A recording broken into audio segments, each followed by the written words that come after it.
Hello. Good evening, and welcome everyone. Welcome to Time to Talk, our bi-weekly program where we talk about mediumship. Hi, Faye. How are you? Good evening. How are you doing?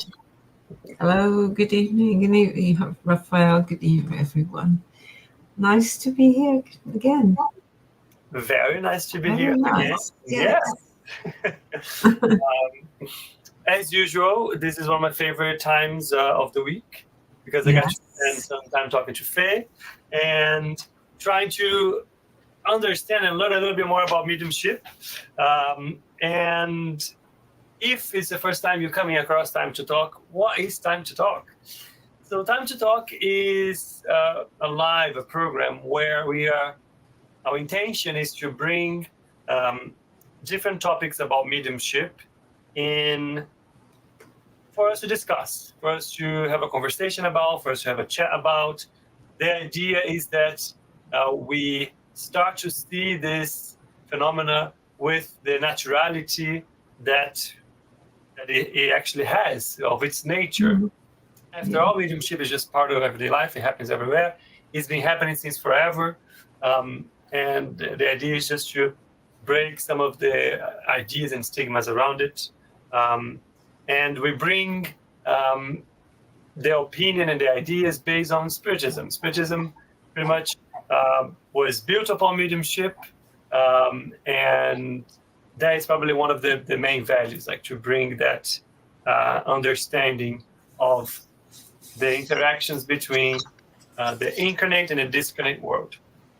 But anyways, what are we going to talk about today? Today is our episode 67, and we're going to talk about visual manifestations. And I will tell you what that is in a second.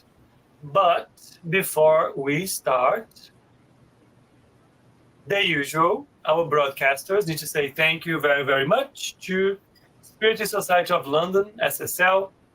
SSL is a Spiritist group here in the UK that is dedicated to studying Spiritism. So we have some online sessions and face-to-face sessions dedicated to studying and practicing Spiritism. Go check and follow our pages if you'd like to know more about us. SSL is affiliated to BUS, the British Union of Spiritist Societies. BUS works like a Spiritist federation here in the UK, trying to connect and help the different Spiritist groups here in the United Kingdom. And our third broadcaster is Kardec Radio, which has been around also for many, many years now, committed to bringing content about Spiritism in English and other languages, but mostly English, across the globe. There is a lot of content from Kardec Radio. Go check their page as well. Like them, follow them so you don't miss out on the content. There's a lot. So, episode 67 is visual manifestations. And what does that even mean? Why are we talking about this? So as usual, Faye and I, we have some chats offline and in between programs to try to understand, okay, what would be the subjects that will make more sense for us to bring up if there's something going on at the moment, something in the news or something that kind of comes to mind. And this time, that was my idea. I have to say that. But today, I'm going to take the credit for the idea. I hope it's a good program. But I was thinking about what kind of subject is interesting for people to hear about. And one of the first things that came to my mind is ghosts. Seeing ghosts. Oh, yes. The apparition of ghosts. I don't think anyone can say that they never heard about a story of a haunted place, or that somebody saw someone and it disappeared, or that somebody used to live in a house and then they saw something in the house, or there's always stories, right? And I think, of course, like everything else we're not talking about just anecdotes that were created and so on. and a lot of it could be imagination and on, but we're talking about the actual real experiences that have been investigated, have been studied, and have been clarified through mediumship. And that is what I would like to bring up for us to discuss today. And yeah, let's explore what that means. Faye, I always go to you with the initial question. Yes. And it's usually the same question, which is, when we talk about visual manifestations, and when I said, Faye, let's talk about seeing or apparitions, what came to your mind?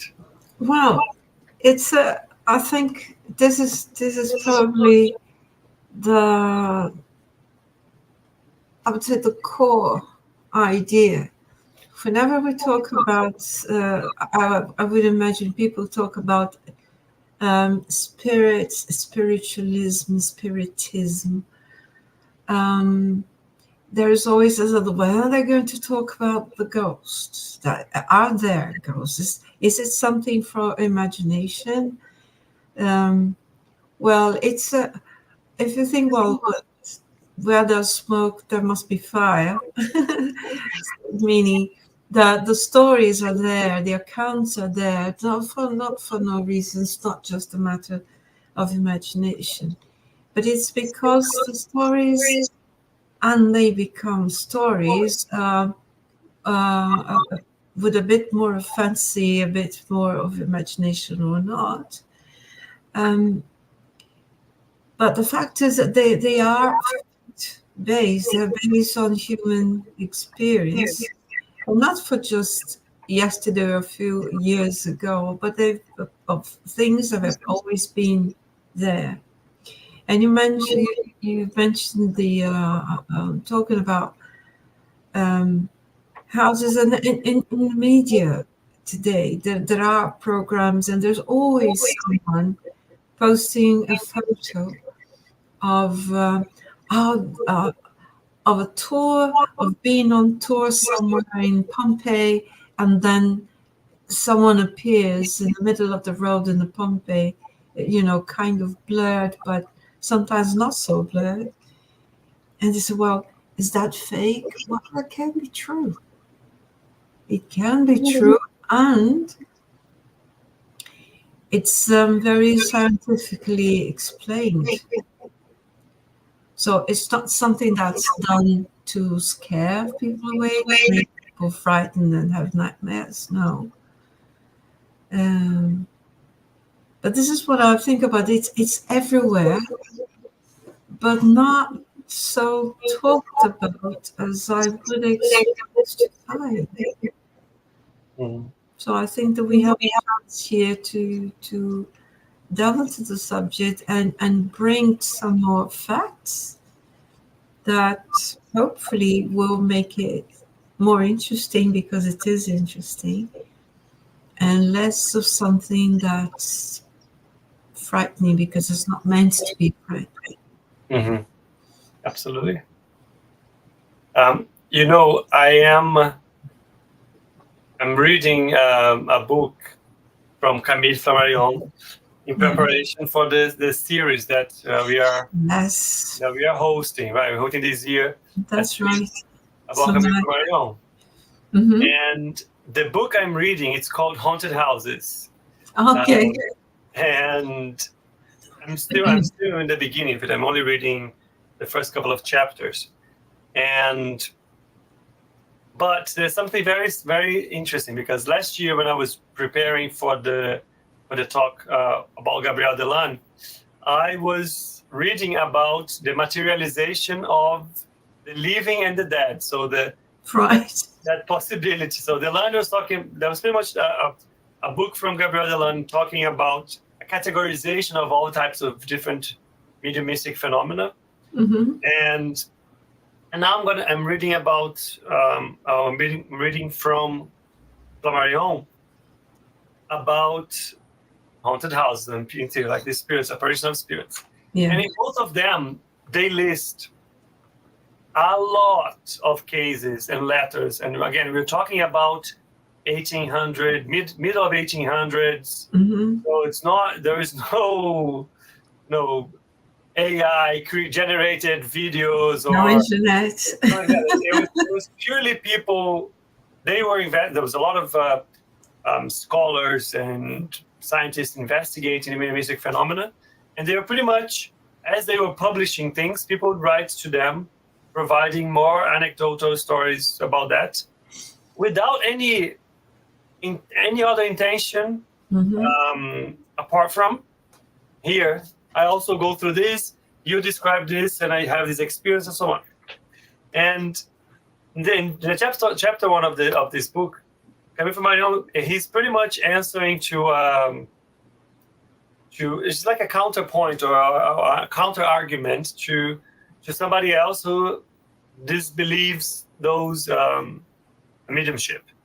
And he goes on to describe dozens and dozens and dozens of a very common phenomenon, which is somebody who has not seen or heard about someone else, usually used to be a close friend, but they've been away for a while, or a family member that lives in a different country, or somebody that there was some sort of connection with the person, but they were geographically apart, and maybe not very close in the last kind of recent years and so on.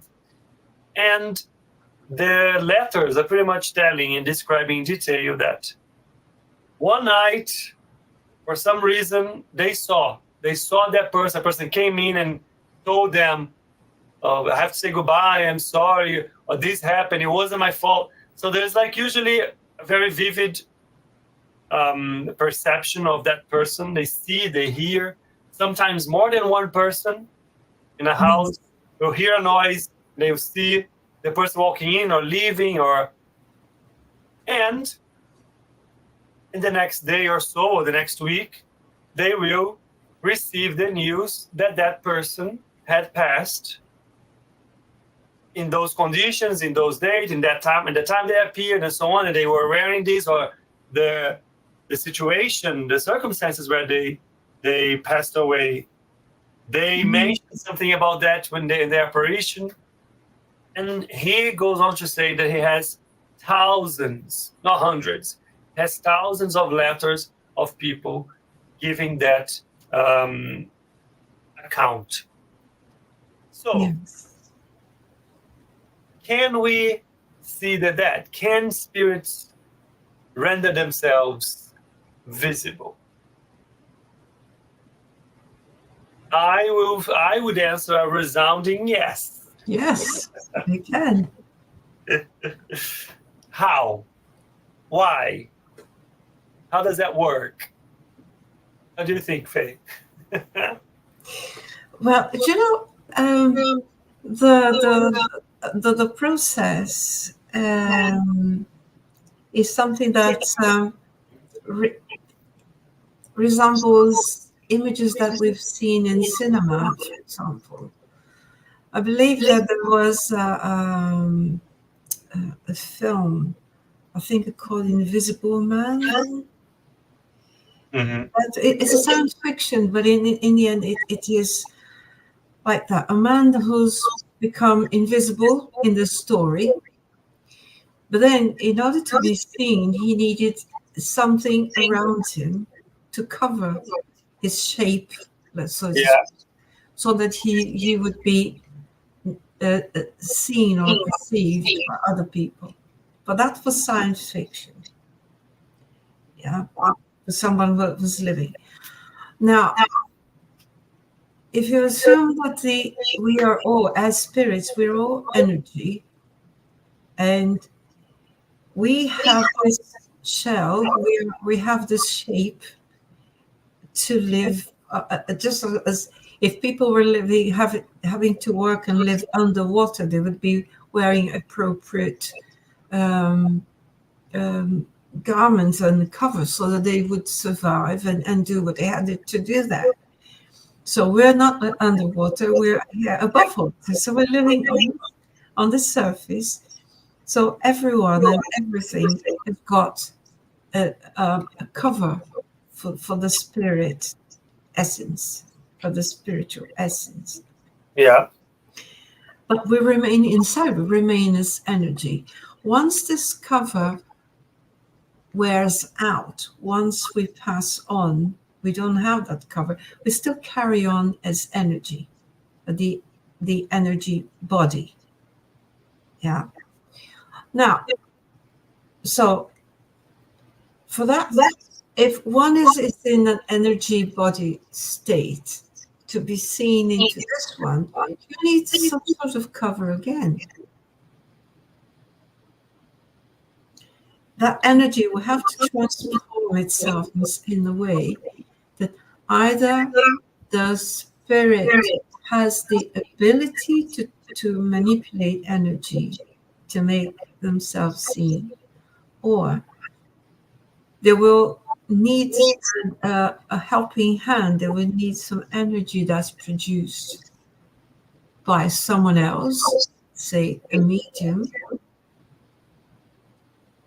that can help coat his outer shape as seen. Yeah. Does that make sense? Yes. Totes. And I like that. Okay, let's go with that one first. Because that one is probably one that is that where operations can be kind of seen usually for more than one people, because you specifically talking about operation, and I think that's an important distinction. Yes. As you said, we all have, when we are here incarnated, when we have our bodies, of course we can see one another, we reflect our normal light, electric light, sunlight, we have said that's how we see one another. But as we leave our bodies behind, as we pass away, the body that we carry with us is a much more ethereal one that we cannot see, perceive with our eyes, with our physical eyes. Mm-hmm. So you're right. But you started to talk here about so if a spirit needs to be seen, it wants to make itself seen to anyone, any person, then it needs some help to make that ethereal body to become more physical, to become more dense. Mm-hmm. And you already used our keyword, use mediums, and you can use the help of a medium for that. So how, just so I can extrapolate a little bit on that, how does that work?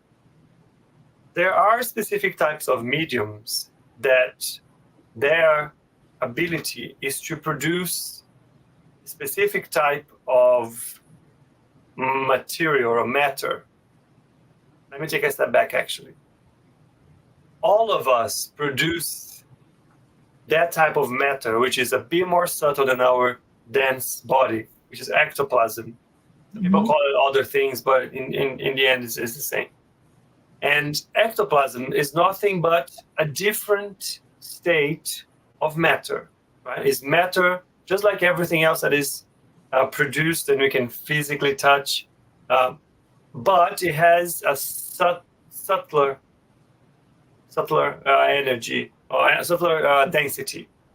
Yes. And specific mediums that can produce that in abundance, sometimes they can even lend some of their own matter in the form of ectoplasm to be manipulated to a spirit in a specific seance.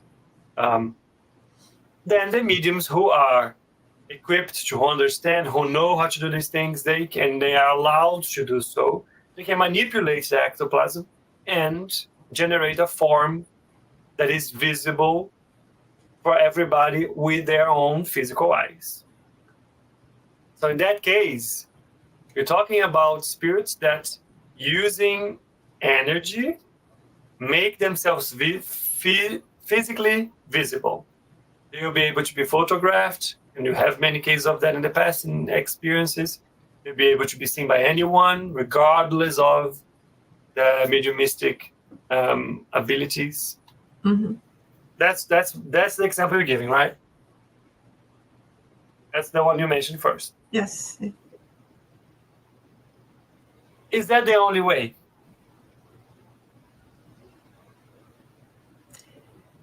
I don't think so.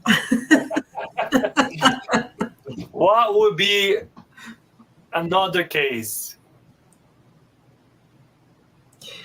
Well, you mentioned the ones that are helped by the medium and can be seen by those who would have the ability to see them. Is that what you said? Mm-hmm. And there are others that can render themselves visible to a crowd or to more people, regardless of whether they have mediumistic ability or not. Yeah. The materialization that I described is the second one. Yeah. Yeah. What about the first one?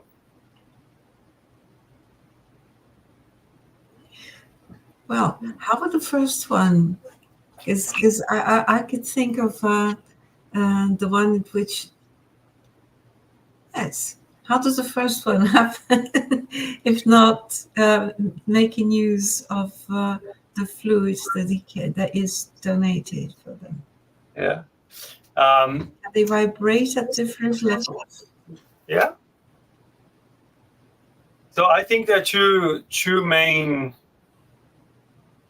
As I think about it, actually, maybe there's even more than two. But the two main ones. The first one would be, as you described, the materialized apparitions, where the mediumship that we're talking about here is that physical effects mediumship, where the medium donates ectoplasm and the spirit uses that. Right. The other one is when spirits are not seen by everyone. They are only seen by mediums who have the ability to see that level of less denser body. Yes. So we started to think about maybe psychics or maybe people that can perceive things, people that can see things. And I think this is also something that has been happening since forever, right? We will always, again, I will take the risk and say that we always hear in our lives a story of somebody who saw something, was able to, he is able to see something. Yes. The one example that's coming to my mind for now is Givaldo. It's a famous medium in Brazil, very much dedicated for a charity work, and he has many stories that he tells about it. But I particularly remember that in different moments of his life, he was accompanied by different spirits that were helping him, guiding him, challenging him, many different things. When he was a kid, the first time that this mediumship was established is from the age of 4. He developed this relationship with the spirit of a native kid from Brazil that would be showing himself in indigenous costumes and so on. And that spirit kid was always with him, playing with him, going place with him, up until the age of, I can't remember now, for 7 or 10, something like that. That's when that spirit said, look, from now on, there will be different companions and I need to go prepare myself because I am going to be born again. But for many years, from the age of 4 until this, I can't remember when it was, that was a constant companion for him.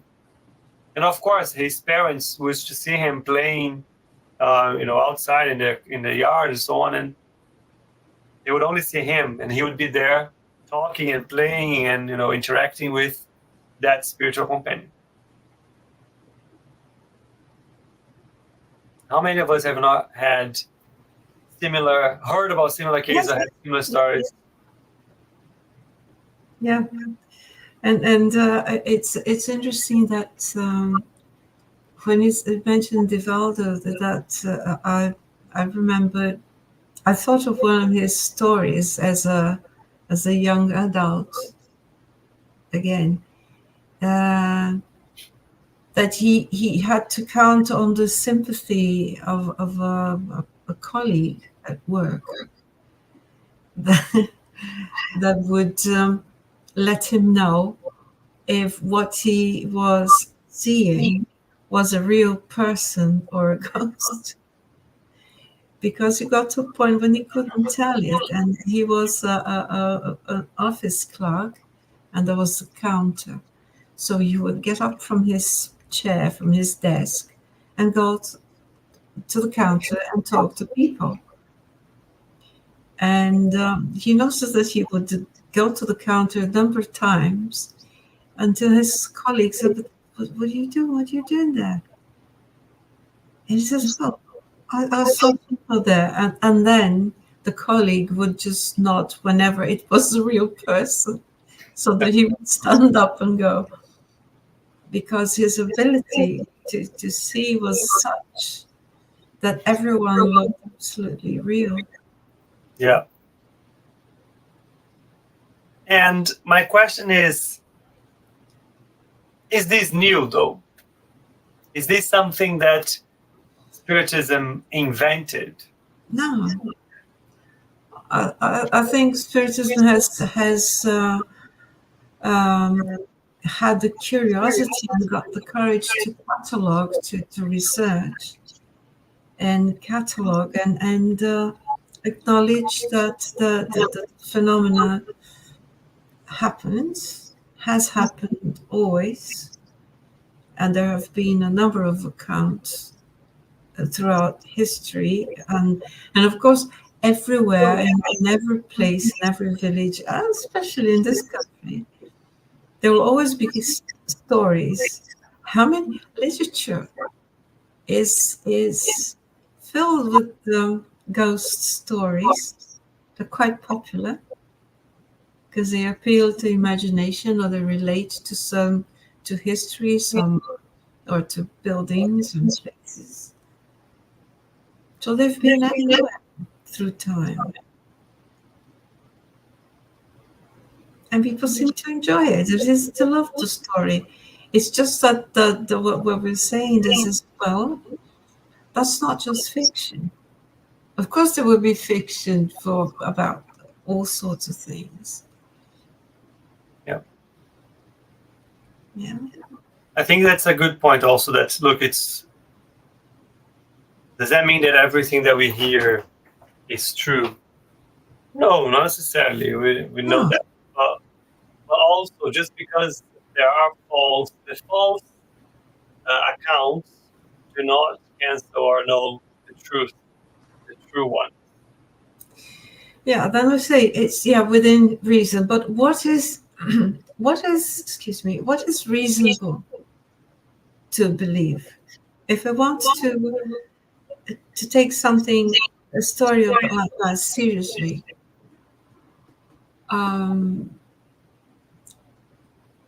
what is acceptable? What would it be? That you see the apparition, you see a glimpse of somebody or a place at a certain place. It could be a closed place or an open place, on the road, in the forest, in the woods, in the fields. Yes, it's possible. Is that dangerous? Is that a threat? No. Yeah. So why are people seeing sometimes, not all the time, but sometimes, occasionally? Why is that? Are they connected to the energy of a place that they've loved, or they felt that made an impression on them? And they're probably revisiting something or trying to revisit something or somewhere that they love, or they're probably seeking help because really, honestly, they were not meant to be there, but they find themselves there.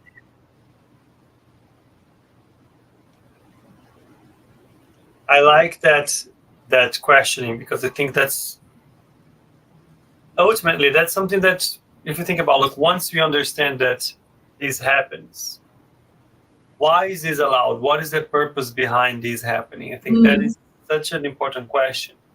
And for me, it goes back to the intention, right? The intention of the spirit.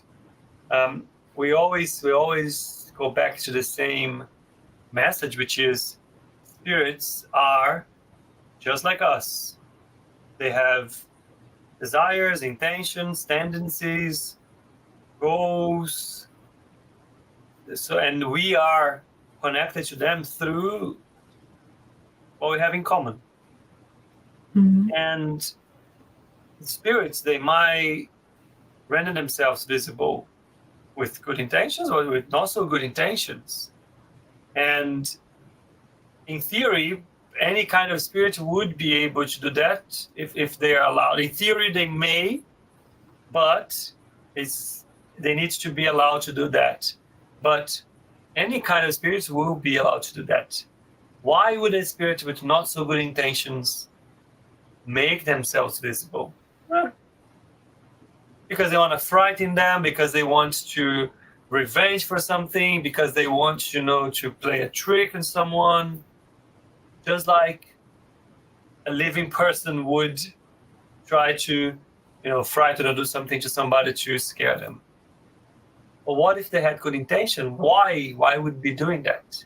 As you said, Faye, maybe they're bringing consolation, maybe they're helping somebody who is mourning, maybe they're giving advice, maybe they're bringing to them a moment or an experience that will make them reflect and think about things and search things and start investigating things they have not before. Maybe they ask for assistance, as you said. Yeah. So the possibility or not, I think, is as important as the understanding of why is this happening? What should I be taking from it? I want to just, before we go on, I want to just say where I got my inspiration for today's topics from. And it will come with no surprise. That, let me bring it up. There you go. Of course, I went to the source. I went to the Medium's book. And the Medium's book has a chapter 6 that pretty much talks about visual manifestations. And it's interesting that we're talking about, about maybe people imagining things and so on, because Kardec was very clever as he is on approaching things first from questions. What would be the main questions that would make sense for us to ask when you're discussing this? There's like several questions that it goes through that. Then, based on everything that the spirits already explained to us, there's an essay on apparitions. It talks about globular spirits. And then the hallucination theory, I think that's an important one, where we investigate and understand the difference. Of course, we know hallucinations exist. But how do you know then, and if somebody's telling something they're seeing or if it's something they're hallucinating? So Kardec was very careful in going through all of that. Right. I want to go back to the question, did Spiritism invented seeing, communicating, mediumship? And we said no. So Faye, are there any anecdotes or examples or ideas or things that you heard from before Kardec, before Spiritism, all the religions, that perhaps we can look from a different perspective once we understand visual manifestation? Well, I can tell. Yes, I've heard a number of them from friends, from relatives, people who were sensitive, and myself. I've had a few very quite remarkable experiences like that of being in the place and and seeing people in nice, sometimes not so nice circumstances, but they were probably trying to say what happened. They were probably just saying they regretted that or they're asking for help.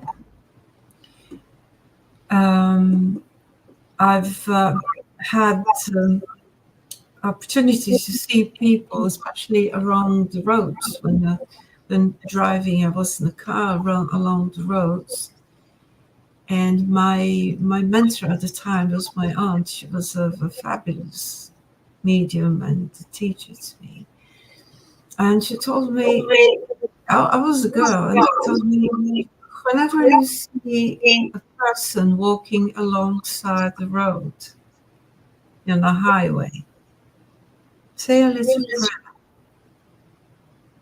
because that's probably someone who's looking for the way home. And I would see a number of them, and she said, "Did you see that one?" I said, "Yes." Well, that was a spirit. Ah. Yeah, because she could see. Mm-hmm. And so we would be along the road and see which ones were and which ones were not. You know, so when you think, don't you find it peculiar that you see in the place where there's nothing, and there's someone walking and walking as if there was somewhere to go? Why would this person be walking along this path?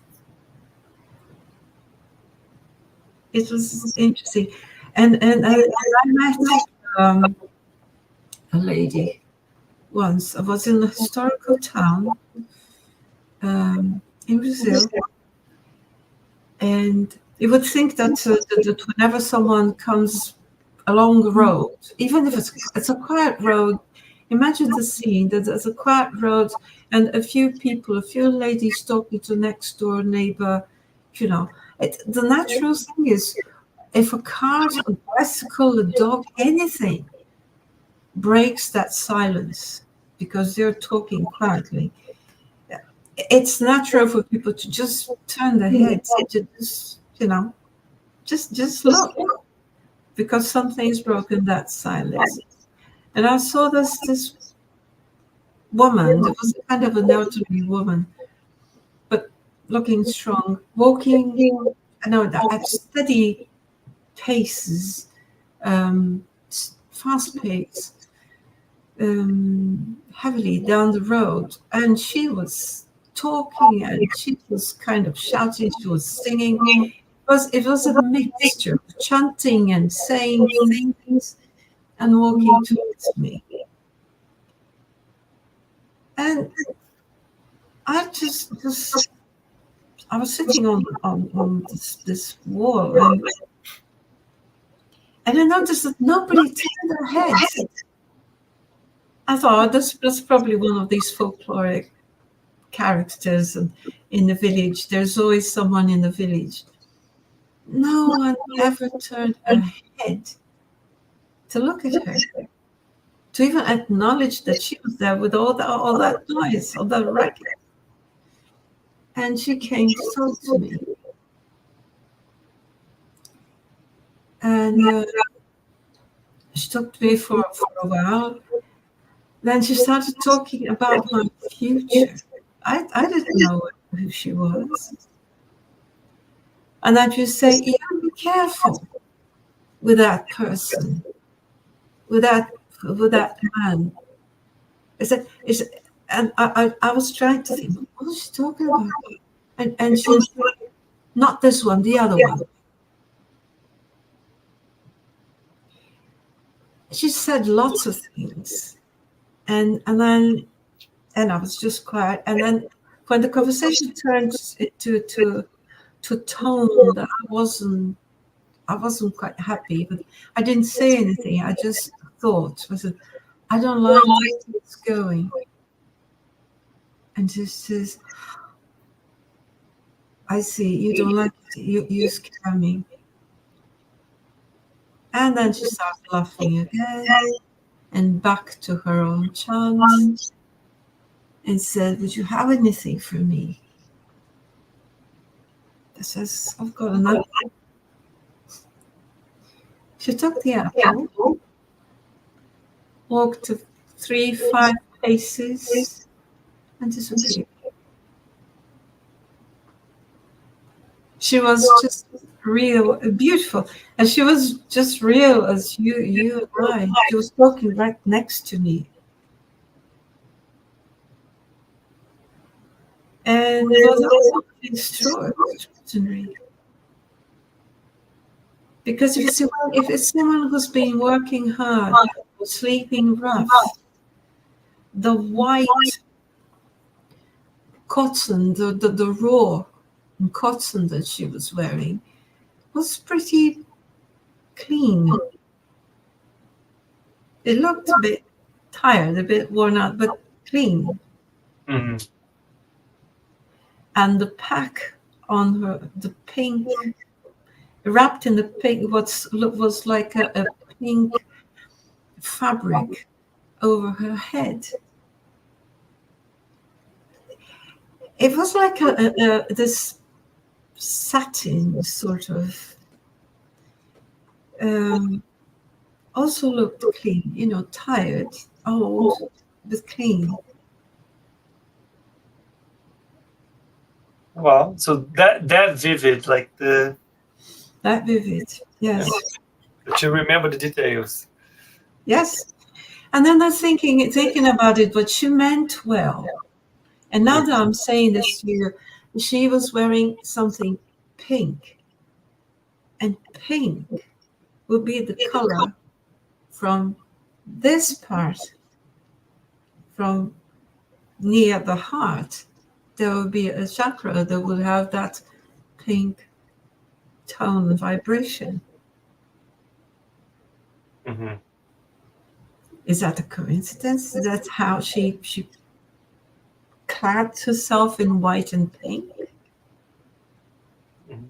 and looked so happy. Yeah. Well, thank you, Faye, for sharing that story. So how did she do that? I could only think that the place was probably so heavily loaded with energy, If you could see it, it would be like fog, because you could feel it everywhere. The vibration of the stones and the crystals and the place itself. Was that enough to help her to make herself visible? And probably visible to you only, not because the others did not even notice or acknowledge that presence. Yeah. Actually, I remember now that I said, because I had to go back to school, so I was walking up the road because I wanted to know who she was. And I asked one of the ladies who was still there by her door, I asked, have you seen that lady that was talking to me? And she says, no. Did you see one that she was just chanting? I was sorry, I didn't see anyone. I thought, well, she's pulling my leg. No, she wasn't. She hadn't. And the other one, have you seen anyone? No. Well, there you go. Yeah.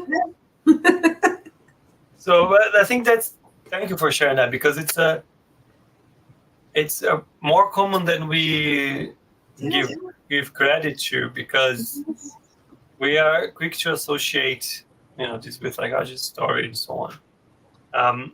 But I did a quick search Yes. on mediumship in that sense, in the sense of seeing someone or seeing something and receiving either a cry for help or receiving a message and so on. And I wanted to go outside Spiritism to try to understand, okay, but is this Spiritism or not? We know it isn't, because mediumship is not something, mediumship is a natural phenomenon that just happens regardless of your religion. And I started to look and search for, okay, but where is this then seen? How is it talked about in other religions? And the first one, and I have a few examples from different religions, but the first one that came to me was the apparitions of Mary. How many apparitions of Mary? How many different Virgin Marys don't we have? Mm-hmm. Right? That's true. Hundreds and hundreds of apparitions. And to the point that the Church, the Vatican, they recognize it. They allow the bishops to validate it independently, and they recognize some of these. Yes. Right?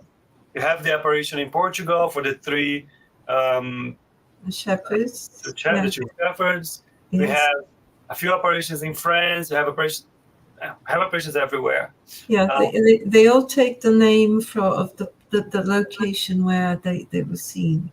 Yeah, it's true. So let's bring this from the possibility, the explanation of a mediumistic phenomenon. Perhaps those people, those children, those shepherds or whatever, that saw that, perhaps they were mediums. They were allowed in a moment to see that spirit. They had a special message to share.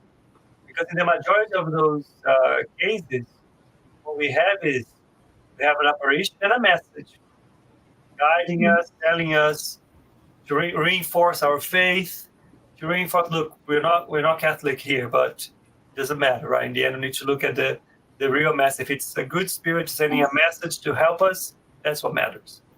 So telling us, to renew our faith and what to do and where to direct our attention. Perhaps it was an enlightened spirit that had the possibility to make itself materialized. Perhaps the people that were there were able to saw it as mediums with that ability to see a spirit. Hundreds. I think, I don't know if I have it here. Yes, that's true. In Lourdes, I think that those crowds would see it. Yeah. Yes. But it doesn't stop in that, right? Let's go to one of the probably most emblematic and important moments of religious history. Moses. How did he receive the commandments? He went away, and in a moment of meditation or work or details to be seen, he received that the Ten Commandments, the information. How did he receive that? Did he see someone to talk to him? Did he hear it? Did the stones materialize itself?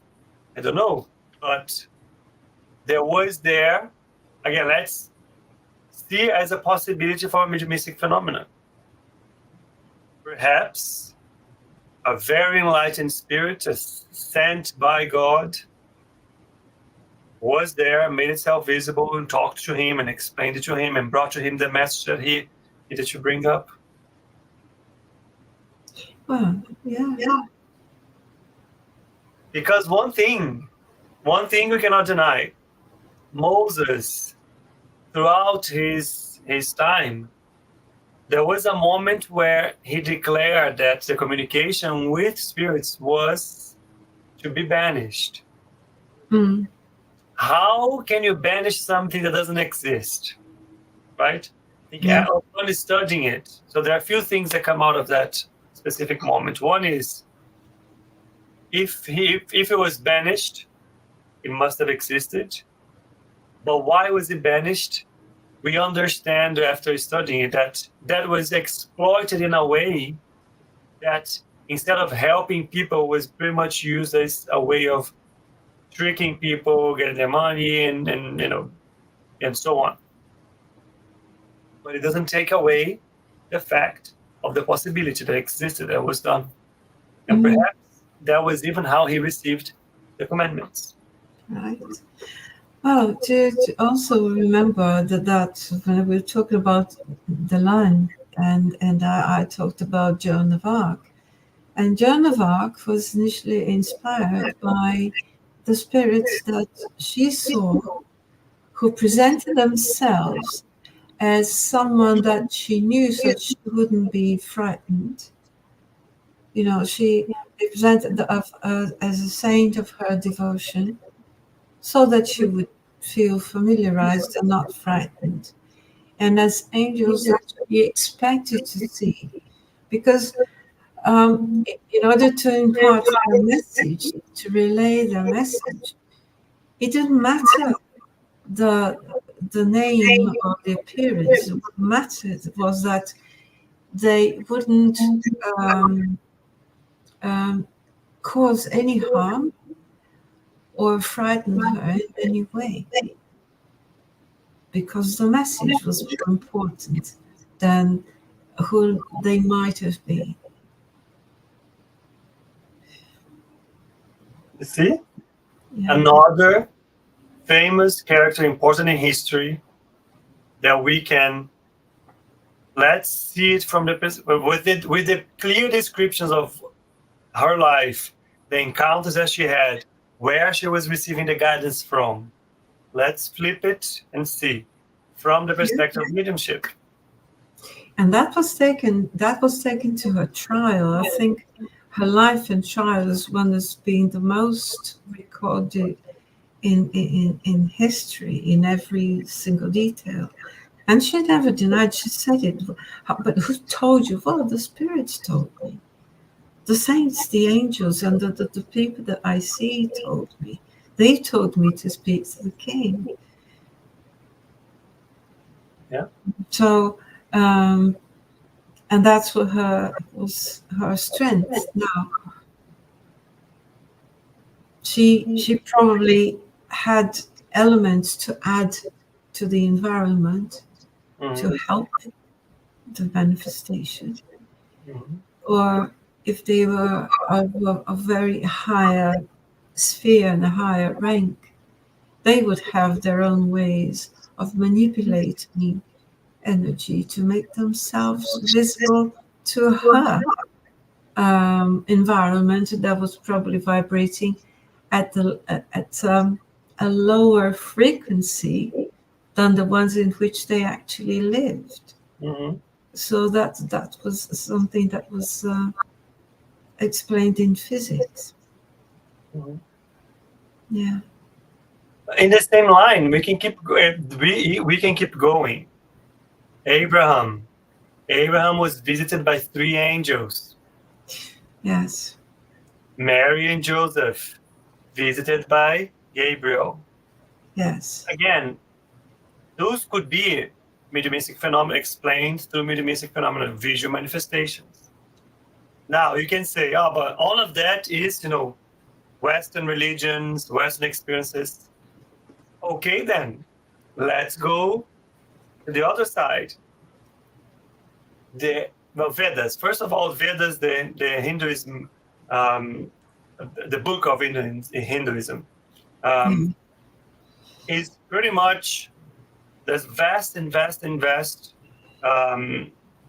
explanation about mediumship and the communication interactions between the two realms and so on. So Hinduism on its own, I think on its own, like the core of it is upon mediumship and the ability of communicating with the other one. But I also looked into Buddhism, and I came across. I do not pretend to know a lot about Buddhism, but I came across the example of one of Buddha's closest disciples, and I am going to butcher his name now. I believe it says Moggallana, Moggallana, something like that. And that was one of Buddha's closest disciples, and he was famous for his that's called supernatural but mediumistic abilities.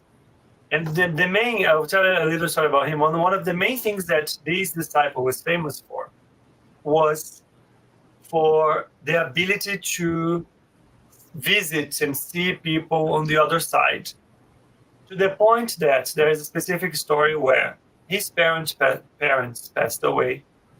And then in this moment where he was trying to contact them and visit them, he was able to find his dad in a good place, enlightened, working and so on.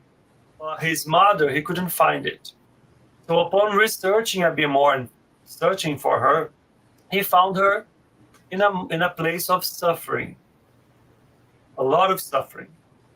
And that what triggered him to try to understand how could he help his mother from here, so she could leave the place that she was and the sufferings that she was enduring. And Yes. that was a big transformation for him that made him develop and instigate further charity towards others. So the specific elements around praying for souls who are suffering and helping one another. So again, look at the key message that came out of that experience in Buddhism. Mm-hmm. Nothing to do with Spiritism. Yes. But super connected.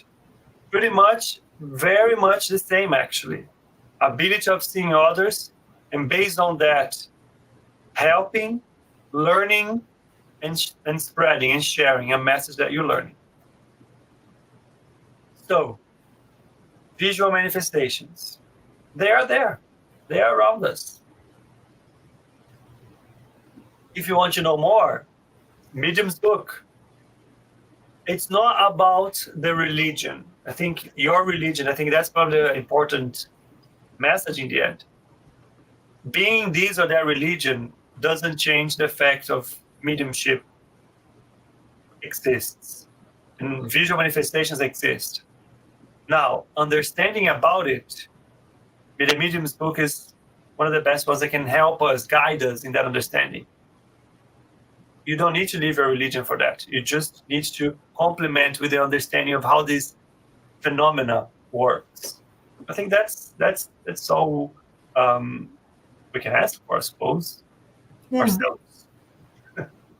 I think at least it would be a way to study in an organized didactic form to address the subject, and from then on, people would find all sorts of books and literature.